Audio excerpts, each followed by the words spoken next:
Susan, it's so great to finally be able to get together again. Oh, it sure is. And I really appreciate you picking up the bill. I'm happy to. I've got the extra cash. Since we've all been driving so much more again, I've been using GetUpside, the free gas app that pays you cash back for every gallon of gas you buy. Wait a minute. Are you saying you actually get paid cash when you buy gas with the GetUpside app? Yes, up to 25 cents a gallon. Cash back every time I buy gas. Does that actually add up to anything? Some months I make $200 to $300. Wow, that's serious extra cash. I'm downloading the free GetUpside app now. Download the free GetUpside app now in the App Store or Google Play to save up to 25 cents a gallon when you buy gas. Use promo code PHIL for a 25 cents a gallon bonus on your first tank. That's up to 50 cents a gallon on your next fill-up. You can cash out anytime to PayPal or an e-gift card for Amazon and other brands. Just download the free GetUpside app and use promo code PHIL for a 25 cents a gallon bonus on your first tank. That's code PHIL. Revived Thoughts is a production of Revive Studios.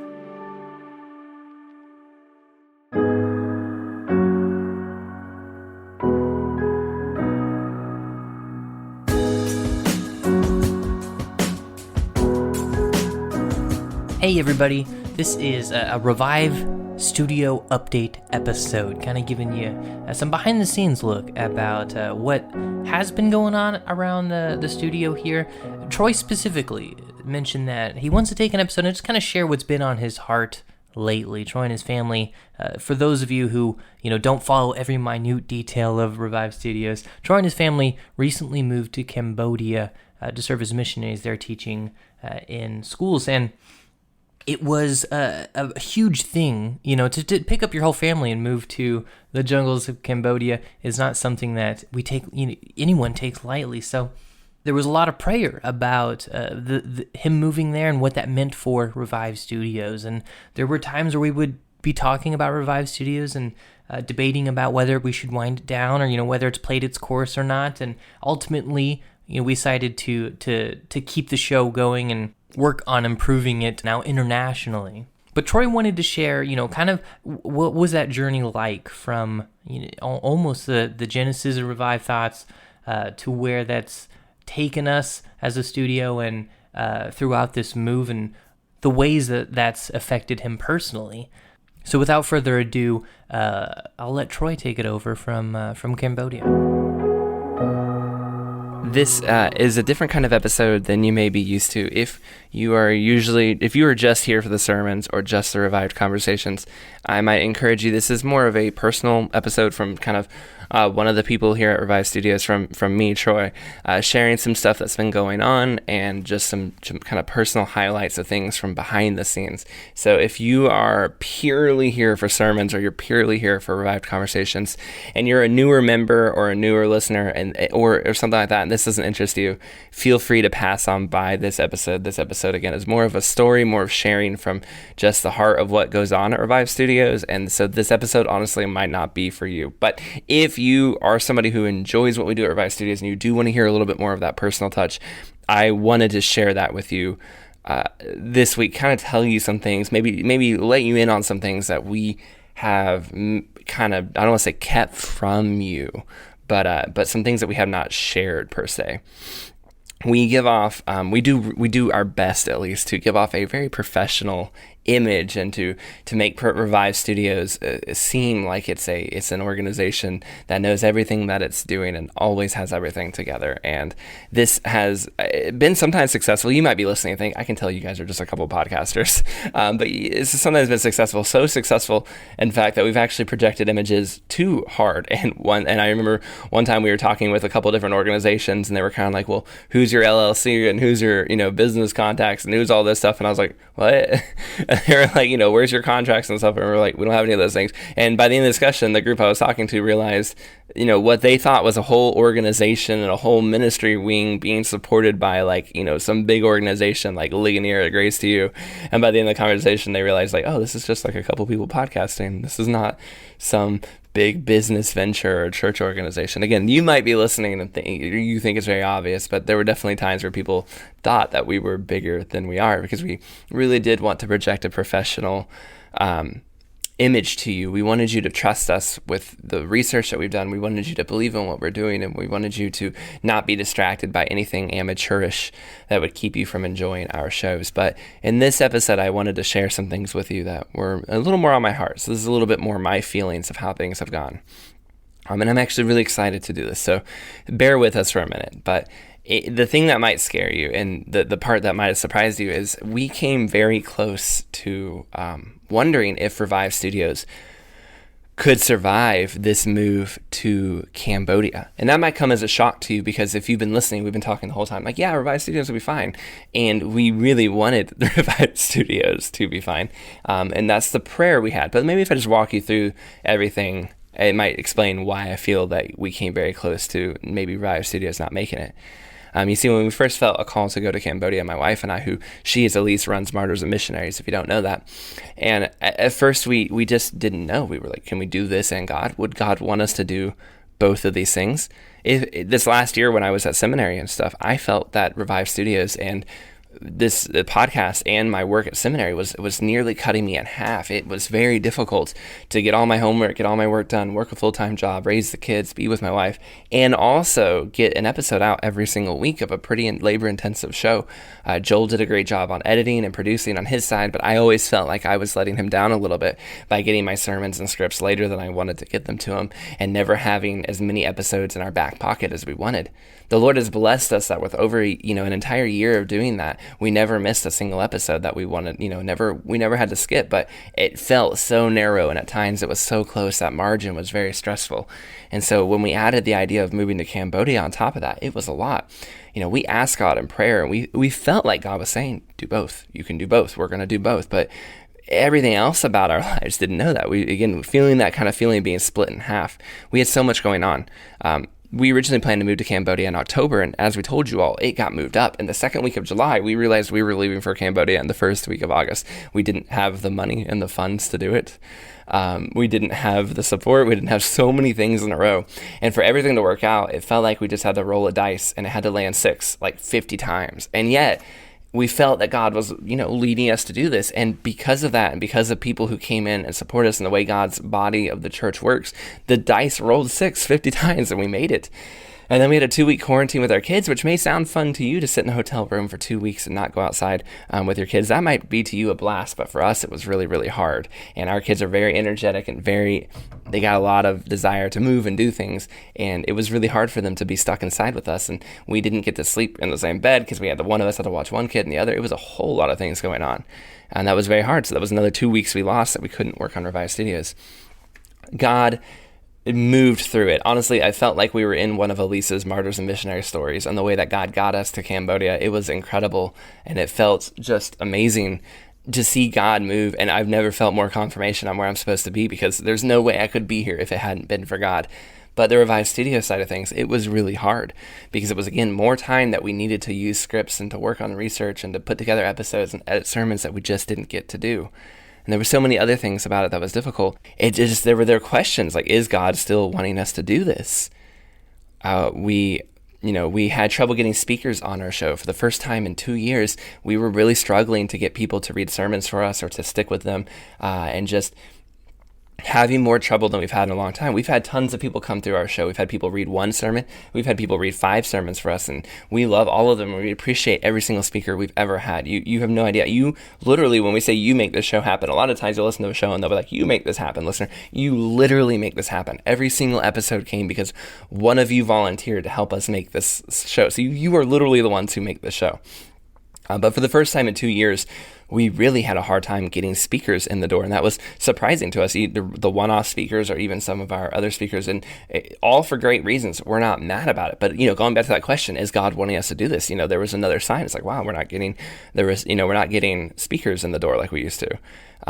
We had some other things, and I'm only saying these things not to make you think, oh my gosh, the people running Revive Studios are these unstable, people who don't know what they're doing. I'm just telling you to clear the air. Maybe you've heard about some of this stuff and wondered what happened, but there was a show we wanted to launch, and we realized we just didn't have time, even though we'd even spent some time recording it.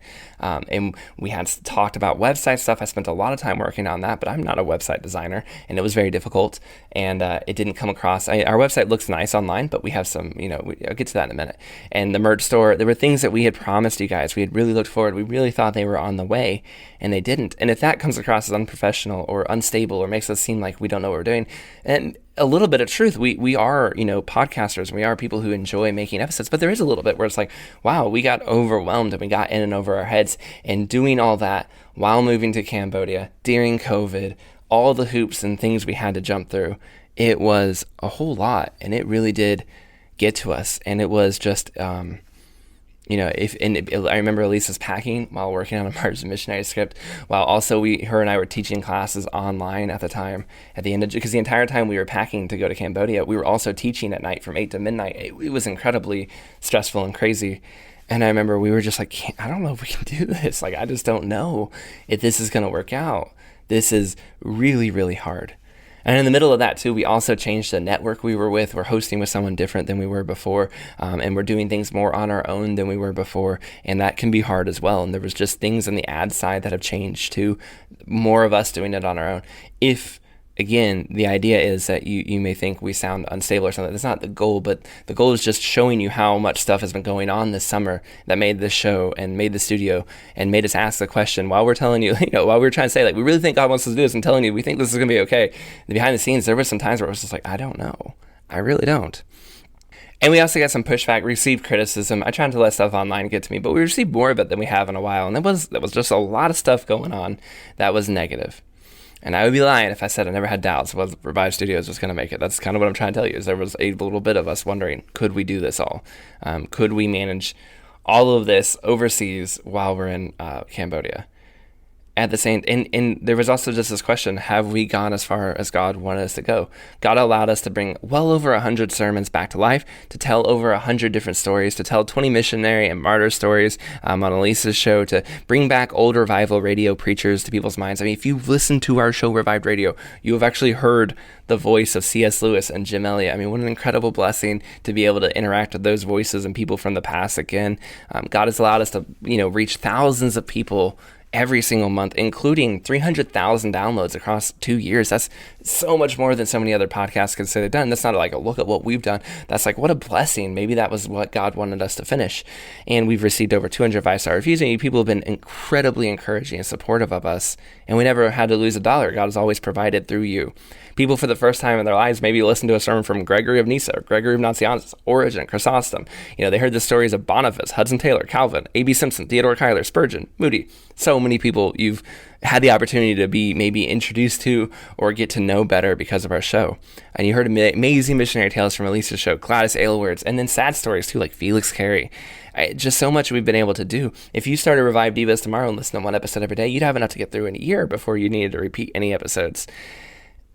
Asking that question of what the project we had gotten to start 2 years ago, if maybe God was over and God had done what he needed to do with it, it was a real question, because we feel like we've been able to do just so much. And not to mention, we've been partners with Serve Now for a while. We've been able to give money to an organization that gives bikes to pastors who ride them and are able to spread the gospel. It's really cool. And we've been able to do that too. And again, this is not us bragging on like what a great organization we are. It's more just been like, asking that question, was this all God wants to do? Because if it was, that would have been enough. That's a lot of things that God has blessed us with. I feel incredibly honored to have been a part of something like that. But through prayer and just receiving kind of encouragement from God, we really felt like we were supposed to press on. And so even though we didn't know maybe every day how all the pieces would line up and how all the episodes would come together, we just kind of pressed on, just doing our best week to week. We started Revive Conversations, and people have been telling us those have been really encouraging. You've been saying like how that has asked questions and looked at things in a different way for you. And and another thing that changed is I really asked God a prayer that I kind of learned from George Mueller, of just surrendering the whole thing to God and just giving it over to him. And saying like, you know what, this is too much for me, God. Like, I can't run all of Revive Studios on my own. I need you. I need God to do this. And I really need help, not just, asking God for funds, asking God for him to send us people. That was the real prayer that I think has changed everything, because running Devos, Revive Thoughts, Church History Trivia Night, the deep dives, the extra shows, all these things, editing all these sermons by myself has been just on top of everything in my life has been a bit of a stretch. I just was like, I can't do this. And since I prayed that prayer and really made that the prayer of the studio, was God, send us people, God, send us help, God, send us wisdom, God, this is yours, really surrendering and saying like, God, this is your studio, use it, I can't do it on my own. I really think that things have changed and things have been moving in a new direction. We've received help on the website like you wouldn't believe. Somebody stepped in August and has just been putting things together for us and making it so much easier and taking that load off my shoulders. And we have other things going on. I wish I could tell you some of the other things going on, but Joel said it's way too early to announce some of these things. We have other things going on. Just know that they're happening, and it's really exciting. And this prayer and this just giving it over to God, I feel for the first time in a long time, not stressed by Revive Studios, but actually excited for the future. And the point of this episode, maybe if you're wondering, like, what are we saying here? You want me to get excited? Is this raw time? No, it's not. Like, this is not, my goal is not for you to walk away going, yeah, raw. But I just wanted to share with you how God has really been good and answering the prayer and helping us in real sincere ways. For the first time in a long time, just some really cool stuff has been happening. People have been reaching out to us to help us, and us not having to reach out to them. We've been receiving new speakers and some just really cool stuff. Stuff I would have never thought of is coming down the pipe. And it's like, yes, okay, that's definitely God, because there's no way I would have put that together. That's has to be coming from somebody outside of me, and it's just been really cool to see. It will say this: if you are interested in joining us on this mission, if you want to join Revive Studios and help us, if you're hearing this and you're like, this is something I would like to do, I didn't know if you guys needed help or something like that, yeah, reach out to us on Facebook, Twitter, Instagram, we email, wherever you find us, come reach out to us. We always are in need of more hands on what we're doing. We're always, Joel, Elise, and I have done a lot, but we really could use, and then Nathaniel too with Revive Devos, amazing speaker. He is a champion in the show, in the studio. You don't know his face. You probably not really heard much from him, but he has been consistent and amazing over there, what he's doing at Revive Devos. But this, if you're looking to get rich, if you're thinking I'm going to join in and get rich with you guys, it's probably not going to happen because none of us have made any money. So that's not really what we're doing. But if God's leading you to join us or help us out, please maybe answer that. And, we could really use more people volunteering to speak sermons for Revive Thoughts. We could use some editors to jump in and help us with reviving, editing shows. There's so many areas. If you have skills that maybe you think you could join, we would love to see what you have and help us out. Because, as I said at the top, there's no organization, there's no big charity, there's no big church. This is not some college or university putting this together. You're listening to the whole team. It's me, Joel, Elise, and Nathaniel, and that's it. And we do this with the time that we have to spare. And if you've been convinced otherwise, that's awesome. But this is what we're doing. So if you want to jump in, we would be really appreciative. I will say, though, even though the goal of this episode is not to be like, rah, let me get you excited with some fake energy or something like that, I am excited about the future of Revive Studios. That's what made this episode exciting for me to tell you, is because even though I want to tell you how rough things got, and for the first time in a really long time, for the past couple of weeks, I've been seeing the light at the end of the tunnel. I've been seeing things happening that's been really cool. And one of the coolest things is the sermons that we have gotten to work on lately at Revive Thoughts have been some of the best sermons I feel like I've ever gotten to work on. This Oswald Chambers episode that we have coming up, that will be coming out probably very soon for you, it is amazing. We have an episode on Cotton Mather, absolutely fantastic. We have an episode coming out on Samson Occam. You probably don't know who he is. You've probably never heard of him. This may be the best sermon we've ever worked on, and that includes some of you who've listened for a long time. I'm including Spurgeon and Moody and Bonhoeffer and some of those guys. When I say that, I think this is the best sermon I've ever worked on. This one by Samson Occam. When you see that in your download feed, press that button as fast as you can. I don't think I've ever heard another sermon like it in my life. It's incredible. Some of the best Revive Thoughts messages are on their way, are being worked on right now, and will be coming out soon. I cannot wait for you to hear them. And as for you as an audience, you have grown. August was some of our best downloads ever, even though we didn't have Revive Devos going. And September is looking like it's going to be August. You guys have never been more active on our Facebook and Twitter pages. You guys as a social media group have really been helping us. And you guys are back on joining us on Patreon. You've been sending us messages and encouraging us and back again. I really am excited about the future. I really am seeing a vision for what is happening here at Revive Studios. And for the first time, I'm feeling not completely overwhelmed by it all. It's been really exciting. I can't wait to bring you some more content, more trivia nights, more sermons, more videos, and maybe even books and Bible studies and some curriculum stuff, some stuff we've been dreaming about since the beginning that are starting to actually become real possibilities because we're starting to make connections with the people who can help us make them happen. But most importantly, what we at Revive Studios can't wait to bring you are more stories. Jonathan Edwards has a quote that has become kind of the life of the studio, at least for me. It's on the front page of our website. It comes up a lot, but he put it at the beginning of his most sold work. If you've heard of Jonathan Edwards, Sinners in the Hands of Vain God. You've listened to some of his sermons, maybe on our show, but you probably think of him as a theologian, theological treatises, these big tomes and books. But his most sold book was not one of those. It wasn't his brain that got him sold the most, in a sense. It was his heart. It was the Diary of David Brainerd. That book, which inspired literally so many missionaries, it's impossible to list them all, who then went and inspired the greatest century of missions, the 1800s and early 1900s, ever. And the people that inspired that, they all read that book and were moved by it. So in some ways, the thing that Jonathan Edwards did that had the longest lasting impact was this book about David Brainerd. That was a missionary he had met who had tuberculosis, and in fact got that tuberculosis and gave it to his daughter, and his daughter died of it. So this guy took his daughter away from him in a sense. Yet despite all that, he saw in this sick and dying missionary in this man's journal a story of a man who gave everything to bring the gospel to others. And at the very beginning of that book, and if you haven't heard that story, go to Mars Missionaries, David Brainerd, right there. But if you haven't heard that story, and you haven't read that book, the beginning quote starts with this: "There are two ways of representing and recommending true religion and virtue to the world. The one is by doctrine and precept. The other is by instance and example." Revive Studios, we love doctrine and precept, but we really think that we kind of specialize in instance and example, that our shows will give you stories and knowledge of the past and the people and what they are doing in the past so that you can grow in your faith and grow closer to God. That's kind of what we want to do with all of our shows, and all of that, what we're trying to do here is about that, shining that light on the instances and examples to recommend true religion, to recommend your faithful walk with God to you. Pray specifically for us. Pray for the things that God is doing. Pray that he brings us the people we need. Pray that he brings us the resources we need. Pray that we are wise in how we use them and that we have the time to do it well. And pray for us that each of us, Joel, Elise, myself, and Nathaniel, that we can follow God with our hearts and be open to what he's doing. And pray for the studio. Pray that we are able to reach more people and continue to shine a light on the dark past days of church history so that more can see the great things God has done in the past and be encouraged to that true religion by these instances and examples.